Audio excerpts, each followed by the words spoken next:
Hello, BookTube, and welcome back to our thrilling read aloud of The Hound of the Baskervilles by Arthur Conan Doyle. Here I have the Penguin Classic Deluxe Edition of the four long novels, the four long adventures. We are dealing with a spectral hound that seems to be haunting the Baskerville family. Sherlock Holmes has sent his trusted aide and confidant, Dr. Watson, down to the great moors and Dartmoor, the great Grimpenmire, with Sir Henry Baskerville, the last of the Baskervilles, in an attempt to get the lay of the land, learn what the people are like in the neighborhood. And Watson promptly does. He meets a ranting old lawsuit addict, one of the other very few people in the neighborhood. He meets Barrymore and his wife, the butler and his wife at Baskerville Hall, who had been secretly feeding Barrymore's wife's brother, who is the vicious killer named Selden. He's been living on the moor, and they've been bringing him food out of sheer pity. And also, they want to get him out of the country. Naturally, they want to help him out of the country. So they bring him a change of clothes, so he doesn't fit the description that the police have. The police are all around the moor in an attempt to find him. And Watson also meets the naturalist Selden, who is a butterfly enthusiast. He's always going around the moor with a net and a box. And the woman that Selden introduces as his...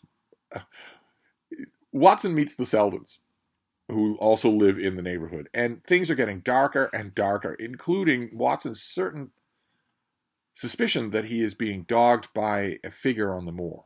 Someone on the moor who is not the killer. Someone else. The killer has already attested to the fact that there's someone else living on the moor. It turns out that someone else is Sherlock Holmes. And we are now barreling towards the climax of The Hound of the Baskervilles. I will dispense with the plot summaries from here on out at the beginning of every thrilling episode. Holmes is back on the scene. He has joined Watson at Baskerville Hall. And this is chapter 13, called Fixing the Nets. Sir Henry was more pleased than surprised to see Sherlock Holmes, for he had for some days been expecting that recent events would bring him down from London. He did raise his eyebrows, however, when he found that my friend had neither any luggage nor any explanations for its absence. Between us we soon supplied his wants, and then over a belated supper we explained to the baronet as much of our experience as it seemed desirable that he should know. But first I had the unpleasant duty of breaking the news of Selden's death to Barrymore and his wife. To him it may have been an unmitigated relief, but she wept bitterly in her apron. To all the world he was the man of violence, half animal and half demon, but to her he always remained the little willful boy of her own girlhood, the child who had clung to her hand. Evil indeed is the man who has not one woman to mourn him. "I've been moping in the house all day since Watson went off in the morning," said the baronet. "I guess I should have some credit, for I've kept my promise. If I hadn't sworn not to go about alone, I might have had a more lively evening, for I had a message from the Stapleton asking me over there." "I have no doubt that you would have had a more lively evening," said Holmes dryly. "By the way, I don't suppose you appreciate that we have been mourning over you as having broken your neck." Sir Henry opened his eyes. "How was that?" "The poor wretch was dressed in your clothes. I fear your servant who gave them to him may get into trouble with the police." "That is unlikely. There was no mark on any of them, so far as I know." "That's lucky for him. In fact, it's lucky for all of you, since you are all on the wrong side of the law in this matter. I am not sure that as a conscientious detective my first duty is not to arrest the whole household. Watson's reports have been incriminating documents." "It's absolutely true." "Barrymore and his wife have been aiding an escaped dangerous convict to the extent not only of bringing him food, but of bringing him a change of clothes to get him out of the country. And Baskerville knew about it. He knew there was a way to trap this man, and he and Watson decided at the last minute to try it, but they could have made a scientific thing of it and certainly got Selden. They didn't do it." "But how about the case?" asked the baronet. "Have you made anything out of the tangle? I don't know that Watson and I are much wiser since we came down." "I think that I shall be in a position to make a situation rather more clear to you before long. It has been an exceedingly difficult and most complicated business. There are several points upon which we still want light, but it is coming all the same. We've had one experience, as Watson has no doubt told you. We heard the hound upon the moor, so I can swear that it's not all empty superstition. I had something to do with dogs when I was out west, and I know one when I hear one. If you can muzzle that one and put him on a chain, I'll be ready to swear you are the greatest detective of all time." I think I will muzzle him and chain him all right if you will give your help. Whatever you tell me to do, I will do. Very good. And I will ask you also to do it blindly, without also asking the reason. Just as you like.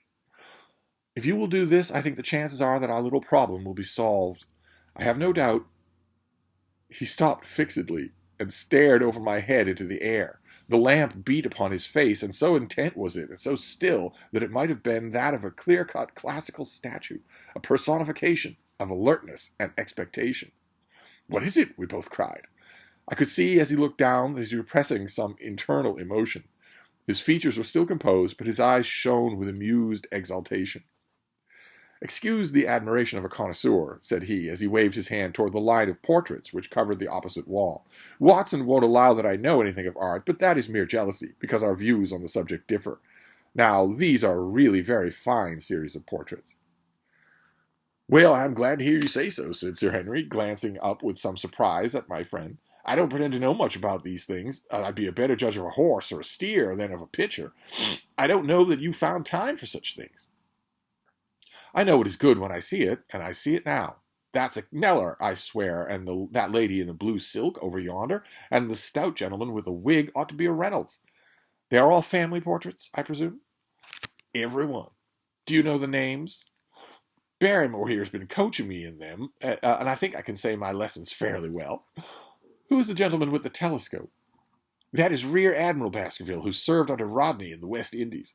The man with the blue coat and roll of paper is Sir William Baskerville, who was chairman of committees of the House of Commons under Pitt. And this cavalier opposite to me, the one with the black velvet and the lace? Ah, you have the right to know about him. That is the cause of all the mischief, the wicked Hugo, who started the Hound of the Baskervilles. We're not likely to forget him. I gazed with interest and some surprise upon the portrait. Dear me, said Holmes, he seems a quiet, meek-mannered man enough, but I dare say that there was a lurking devil in his eyes. I had pictured him as more robust and ruffianly person. There's no doubt about the authenticity, for the name and the date, 1647, on the back of the canvas. Holmes said little more, but the picture of the old roisterer seemed to have a fascination for him, and his eyes were continually fixed upon it during supper. It was not until later, when Sir Henry had gone to his room, that I was able to follow the trend of his thoughts. He led me back into the banqueting hall, his bedroom candle in his hand, and he held it up against the time-stained portrait to the wall. The bedroom candle here is those of you not familiar with Victorian picture, when the day is all over and the lamps of the house are all put out, you get a candle to take you that you carry up to your bedroom in what will otherwise be almost complete darkness. Do you see anything there? I looked at the broad-plumed hat, the curling love-locks, the white lace collar, and the straight, severe face which was framed between them. It was not a brutal countenance, but it was prim, hard, and stern, with a firm-set, thin-lipped mouth and a coldly intolerant eye. Is it like anyone you know? There is something of Sir Henry about the jaw. Just a suggestion, perhaps, but wait an instant. Then he stood on a chair, and holding up the light in his left hand, he curved his right arm over the broad hat and round the long ringlets, blocking them out, in other words. Good heavens, I cried in amazement. The face of Stapleton had sprung out from the canvas. You see it now. My eyes have been trained to examine faces and not their trimmings. It is the first quality of a criminal investigator that you should be able to see through a disguise. But this is marvelous. It might be his portrait. Yes, it is an interesting instance of a throwback, which appears to be both physical and spiritual. A study of family portraits is enough to convert a man to the doctrine of reincarnation. The fellow is a Baskerville. That is evident. With design upon the succession. Exactly. This chance of the picture has supplied us with one of the more obvious missing links. We have him, Watson. We have him, and I dare say that before tomorrow night he will be fluttering in our net as helpless as one of his own butterflies. A pin, a cork, and a card, and we add him to the Baker Street collection. He burst into one of his rare fits of laughter as he turned away from the picture. A great line here. I have not heard him laugh often, and it has always boded ill for somebody. I was up betimes in the morning, for Holmes was a foot earlier still, and I saw him as I dressed coming up the drive. Yes, we should have a full day today, he remarked, and he rubbed his hands with the joy of action. The nets are all in place, and the drag is about to begin. We'll know before the day is out whether we have caught our big, lean-jawed pike or whether he has got through the meshes. Have you been on the moor already? I have sent a report from Grimpen to Princetown as to the death of Selden. I think I can promise that none of you will be touched in the matter. And also I have communicated with my faithful Cartwright, who would certainly have pined away at the door of my hut as a dog does at his master's grave if I had not set his mind at rest about my safety. What is the next move? To see Sir Henry. Ah, there he is. Good morning, Holmes, said the baronet. You look like a general who is planning a battle with his chief of staff. That is the exact situation. Watson was asking for orders. And so do I. Very good. You are engaged, as I understand, to dine with our friends the Stapletons tonight. I hope that you will come also. They are very hospitable people, and I am sure that they would be very glad to see you. I fear that Watson and I must go to London. To London? Yes, I think that we should be more useful there at the present juncture. The baronet's face perceptibly lengthened.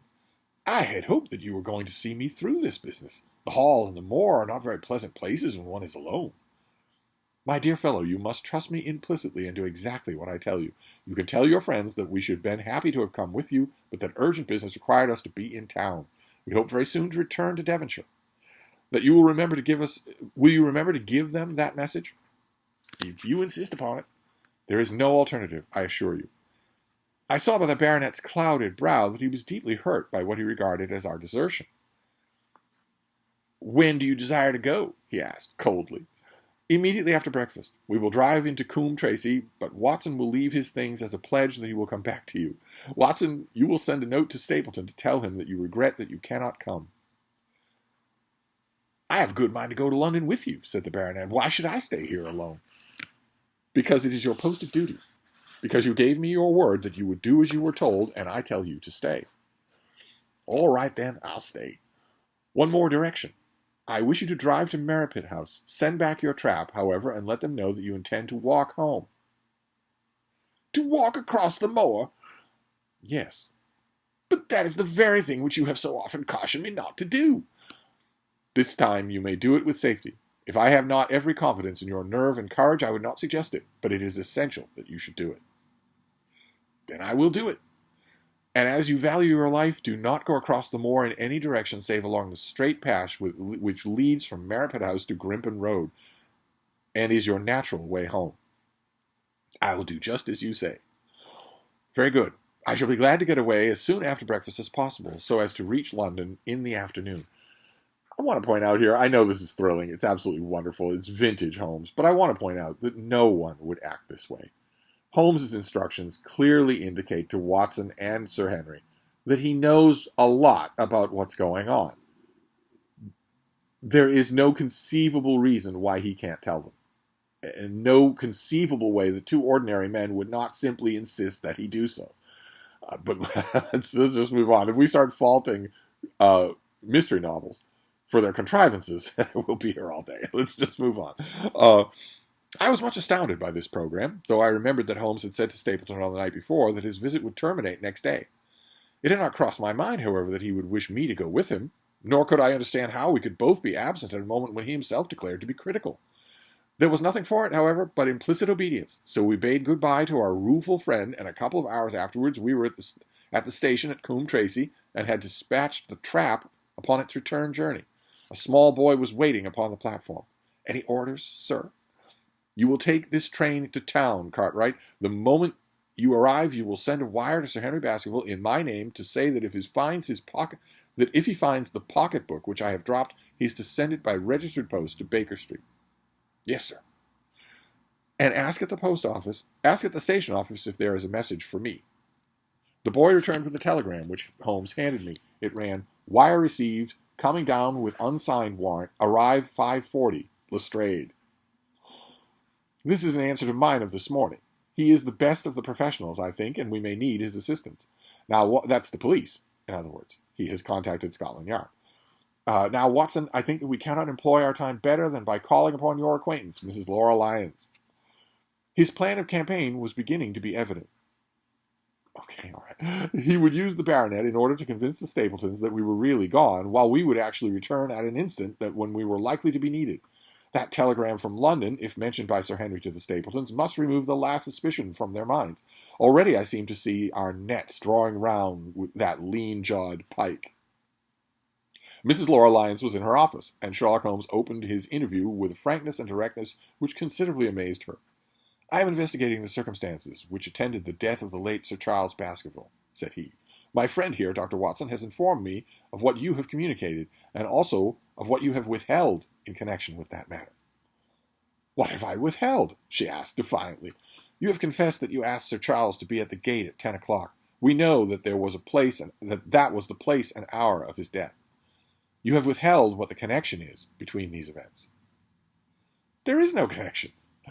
"In that case, the coincidence must indeed be an extraordinary one, but I think that we shall succeed in establishing a connection after all. I wish to be perfectly frank with you, Mrs. Lyons. We regard this case as one of murder, and the evidence may implicate not only your friend, Mr. Stapleton, but his wife as well." The lady sprang from her chair. "His wife!" she cried. "The fact is no longer a secret.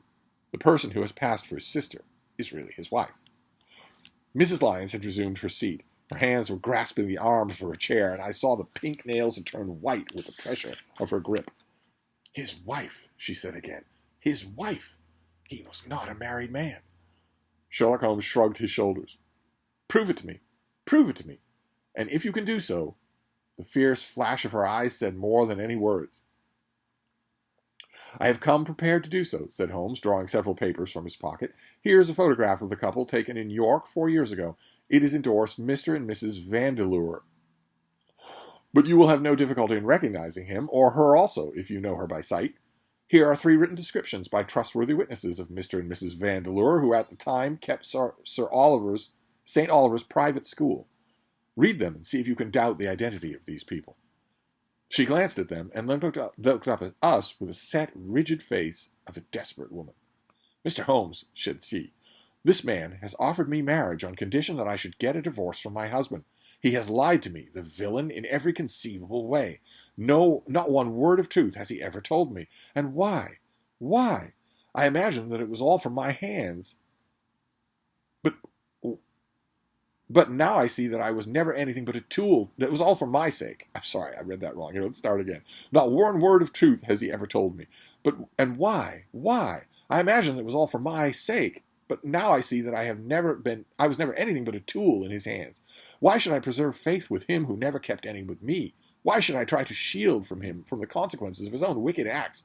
Ask me what you like, and there is nothing which I shall hold back. One thing I swear to you, and that is, when I wrote the letter, I never dreamed of any harm to the old gentleman, who had been my kindest friend."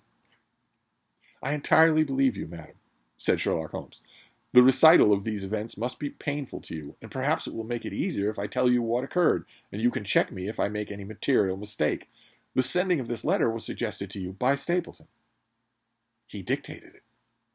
"I presume that the reason he gave you was that you would receive help from Sir Charles for the legal expenses connected with your divorce."